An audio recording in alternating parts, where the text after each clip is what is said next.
doing today? It is Thursday, February 25th, 2021. I know the date because I had to say it 1,500 times today because I had to have people sign papers. I hope you're all doing well. I am filming here shortly after I've been home for a while because I had a late night meeting at work. So I left between meetings at work so I could get home for the late meeting. We had a town hall for parents. So I came home for that so that I wasn't driving super late and then I could relax. So it's not as late as it has been. You can see by we're gauging our filming based on the sunlight. It's like a sundial. Fortunately, the days are slightly getting longer. So it's not the most accurate of sundials, but it is still bright out. It was a 50-ish degree day, a little bit cooler than yesterday. Yesterday was 60s, but it's still warming up more and more. The big piles of snow, because all like the just loose snow on the ground is all gone. The big piles of snow that are in all the parking lots are drastically decreasing. So I am super excited about that. Happy to see that spring is on its way, I think.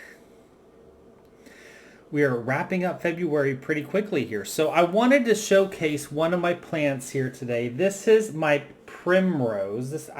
It's just, as far as I know, it's just a primrose. So this is in a self-watering pot. This is a pot I got on Amazon that I think are awesome. I just got these pots not that long ago. I've had this in this pot for a few weeks now. Yeah. So basically there's like a hole up here in the top where, let me see if I can turn it so you can see the hole, where right here you pour the water into, so I never have to lift the top out of the pot, or the top part out of the pot. You can gauge how much water is in the pot, and if you look, it self-wicks. So these strings in the bottom of the pot pull the moisture up into the plant for those plants that are sensitive to watering from the top.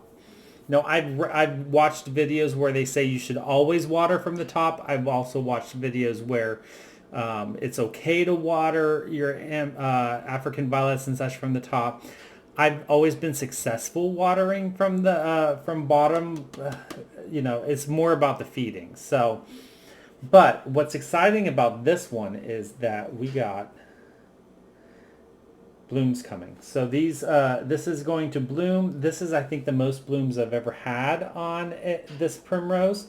So I bought this primrose a year ago, December, at Lidl. Lidl is that grocery store that I featured in a couple, back when I bought this primrose a year ago, December, I think during a Flossmas video that, I like going to. It's a discount grocery store, kind of like Aldi. It's a competitor to Aldi, and we have them here in my region. I bought this primrose. It has probably tripled in size since I bought it, and it has bloomed once before for me. So this is now going to be the third time it's bloomed since I've had it. The first time, obviously, when I bought it, and then it bloomed once more. This is now going to be the third time. It also produced a baby that I actually separated. I'm not sure if it's going to survive. So the first time I've ever propagated the offspring. But this one is doing exceptionally well. The leaves are a little bit crinkly right now, but I think that's just because it's putting all of its energy into the blooms. So I am excited about that. Of course it's a yellow one because, that's me. But there is my plant of the day. I have some other exciting ones. I just potted a plant here that I'm going to showcase in another episode in a little bit. I just got that plant in the mail a few weeks ago. Super excited about that one. I can't wait for it to bloom. I'm hoping real soon that it will bloom. So I am actually... So last night I did kind of do what I said I was going to do. I pretty much played my computer game all evening. I did do a bit of stitching. I actually even put a pattern repeat in my dishcloth that I showed you yesterday, but I think it's over in the living room and I'm not going to get up to go get it. It's literally one row of this pattern. You've all seen it 1,000 times because I show these dishcloths on my channel all the time. So I'll show that again soon. Maybe I might work on my dishcloths a little bit more. My dishcloth a little bit more later tonight. So, because I'm thinking I'm going to play my computer game more tonight. I'm not exactly sure what I'm going to do tonight. Currently, I am preheating my oven because it takes a little bit of time to preheat the oven so I can bake a frozen pizza. Frozen pizzas are one of my absolute favorite things to make right now. Excuse me. And when I was at our grocery store, I picked up a frozen pizza last night. So tonight I'm having frozen pizza. I love the self-rising ones. I like doughy crust pizza. I'm not a huge fan of thin crust or stuffed crust or anything like that. I like a nice like pan crust, Chicago style pizza, even though whenever I was in Chicago, I did not care for the pizza I had. But, so I am having a self-rising crust 4-cheese pizza for dinner tonight. Okay, so I am starting to work earlier today in between my meetings. Once I got home, I did go ahead and finish the toe on my sock. So this is let's see if I can get a little bit better of lighting again. Ooh, there we go. This is Stroll Gradient, and I forget what the color is, and I think I threw it away. So we're just going to go with Steelers, because that's what I call it, my Steelers colorway, even though that's really not what it's called. This is my Steelers colorway. And I am working on the toe. I actually have the entire toe done. So I figured while we were sitting here talking, I was going to go ahead and put it onto my 9-inch circular. So I use, again, Hiya Sharps for my socks. These are Hiya Sharp needles. This is the double pointed needles. Double pointed meaning that it has a point on each end. So I use the double points for the toes and the heels. I use a 9-inch circular for the foot and the leg. I also wanted to mention that I'm going to go ahead and get started knitting so I could actually start the first round here while we're talking. Let me just go ahead and I'm going to go ahead and just get, oops, my nose.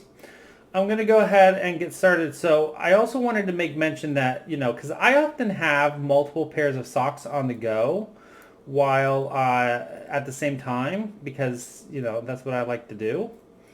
And so for me, because I have multiple pairs of socks going at the same time, and they're different socks, and because, you have two pairs of socks, or you have two socks in a pair, because pair means two, that you have to know how many rows you do in the first pair or in the first sock of the pair so that you can do the exact same amount of rows in the second sock.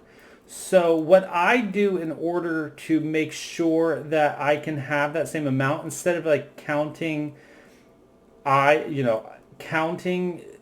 hand every time whenever you're ready to do that, and then having to count, it gets complicated, and I don't like to eyeball it. I like to have it specific. So what I like to do is have a counter. And since I have multiple pairs of socks on the go often at the same time, and I please excuse me as I'm looking at my knitting, since I'm knitting right now instead of while I'm talking. Because, I'm not a perfectionist at knitting that I can like look up and not drop a stitch. So I'm not going to be looking directly at the camera at the moment. So whenever I do my knitting socks, I have an app on my phone. And the app on my phone is called Counter Plus. Counter plus sign. And what's great about the Counter plus sign is that, and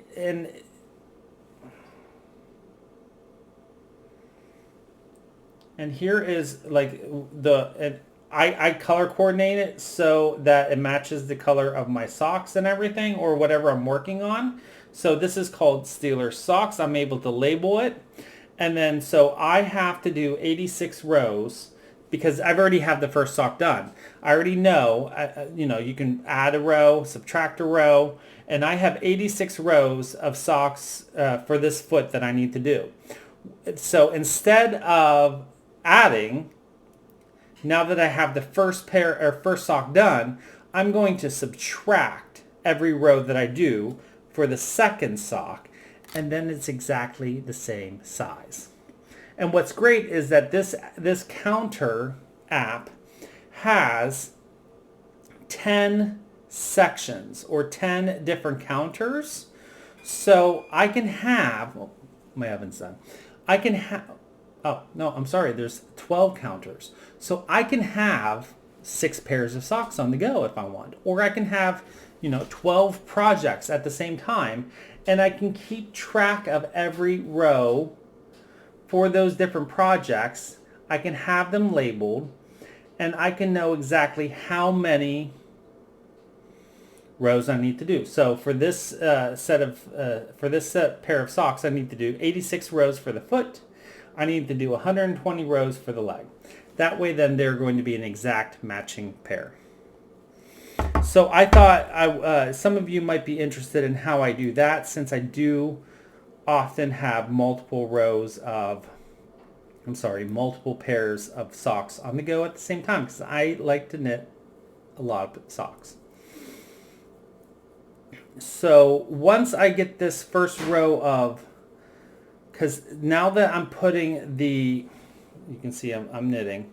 Now that once I have this first, once I transfer the knitting from the DPNs to the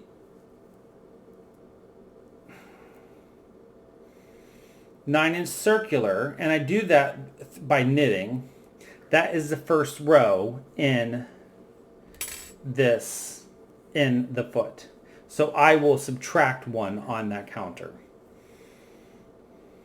Almost done. And then we will move on to some stitching.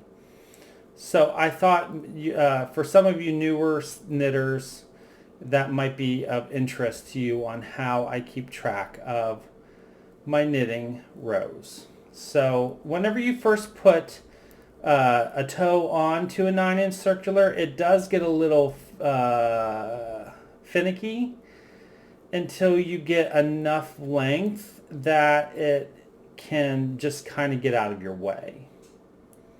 So 2 more, 3, yeah, 2 more, 1 more, and we have 1 exact row. So I'm going to go and subtract on my, there we go. I am going to put my round place marker on. This is a place marker that I got at Bump on a Hill from Etsy. And what I always do to make sure it stays on is I stitch 1 more. Stitch 1 more stitch. All right. For those of you who are well-established knitters, I appreciate your understanding of letting me talk through that. I'm going to go ahead and put my needles back into my bag so that way I can stay organized. Why is that like popping through? I don't know. So I store all of my DPNs in their respective bags. That way I know what size they are. All right. Also, real quick. So again, this is the rounded toe that I prefer using. This is the seam-free rounded toe for toe-up socks, and it's the recipe by Lynn Ashton. And I'm showing it because it's free online. So it's free online, and on Ravelry, it's the recipe by Lynn Ashton. You can find it on, it's just a rounded toe for toe-up socks. So I think if you type rounded toe, toe up, that will pop up, and it's a free pattern, and it's makes it so much nicer if you're looking to do rounded toes. All right, so the stitching that I did last night. So I did work on my Coming to America, Little House Needleworks. I really appreciate all of your comments about my what I was considering doing about removing Baltimore because of my experiences with Baltimore. And I do want to make mention that my experiences with Baltimore is not specifically Baltimore. I have personal experiences that happened while living in Baltimore that tie it to the fact that it's Baltimore. So it has nothing to do with the region or the city itself. So any of you who live in Baltimore, please don't take it personal. It has nothing to do with the region or the city itself. It's just personal experiences and a personal part of my life that makes me not want to stitch that word on my piece. So I'm still not 100% sure if I'm going to, what I'm going to do. I'm 90% sure I'm not going to put Baltimore on it, but I don't know if I'm going to put Pittsburgh on and replace like I said I was going to, or if I'm going to do something else. So more on that to come. I have no idea what it's going to be yet. But you all had great suggestions, and I know my brother was right because it made logical sense to me whenever he and I were talking through it because like one of the commenters said, Baltimore, Boston, Philadelphia, and Baltimore, Boston, Philadelphia, and New York were the four largest cities of the time that were the major importers of immigrants. That sounds so crass, but those were the major cities where immigrants would come through in hopes of becoming U.S. citizens. Because they were port cities. They were the largest cities on the East Coast at the time, so it makes sense. They were part of the megapolis of the Eastern Seaboard, which now consists of all the way from Richmond and up through Baltimore or Boston, which I am part of. However, I don't feel comfortable. Anyways, I'm not sure what I'm going to do. So it makes sense why Baltimore, those four cities would be on the pattern. But at the same time, it is an ode to Ellis Island. So I'm not sure what I'm going to do. But anyways, enough of that. Here is what I actually stitched on. So I did do a little bit of stitching, like I said I was going to, because I've stitched every single day in 2021 so far. And here is my progress. So I basically stitched, I stitched this motif. So I stitched 1920, which is when Ellis Island closed. So this is Color and Cotton Eat Your Greens is the green, a DMC, and then this is another Color and Cotton, and I forget what the Color and Cotton color is for the red. This red is also, so the Color and Cotton Eat Your Greens is also going to be the color which is the green shade for the grass underneath the building. And this color, which is the lettering, is also going to be the shading or the shade that I'm going to use for the brick here in the building.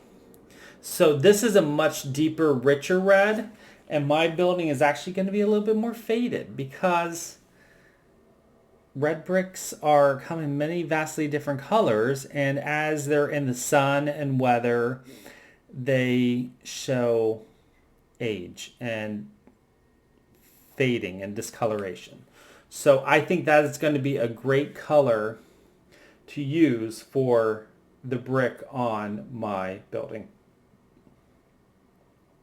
So that is what I stitched last night. So if I work on this tonight, I'm probably going to stitch the word Philadelphia because that's next on the list at the bottom, because I know I like everything at the bottom. So I feel comfortable stitching the entire bottom. I don't know if I'm going to stitch the 2 rows at the bottom and the 2 rows at the top. I'm not sure yet. I'm probably going to leave that to last because while they kind of add a little bit of a border to the piece, when you go to frame it, it becomes a big pain in the butt because it can, if you have one section ever so wonky, it just makes it harder to frame whenever you're trying to lace it and everything and pin it. So I'm not sure if I'm going to do the rows, but I do know I'm going to stitch Philadelphia in 1840.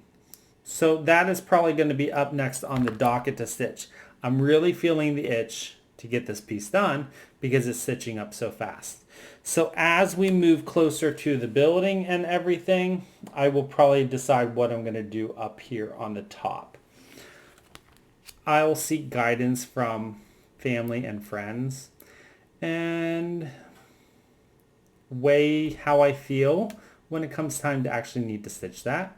And then once it's time to stitch, I'll go with my gut, because that's what I do. I really think that that's, going with your gut is always the most important. You never want to do something that your gut tells you to do otherwise.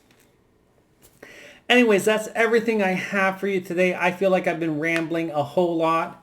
I hope you enjoy your evening. It is Thursday. Tomorrow is the end of our work week, at least my work week. Maybe not for you, but it is for me. I'm looking forward to the weekend and a little bit of relaxing and a little bit more crafting.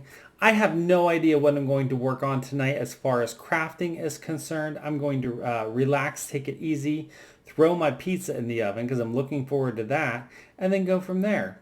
And I'm really looking forward to changing my shirt and getting out of my work clothes.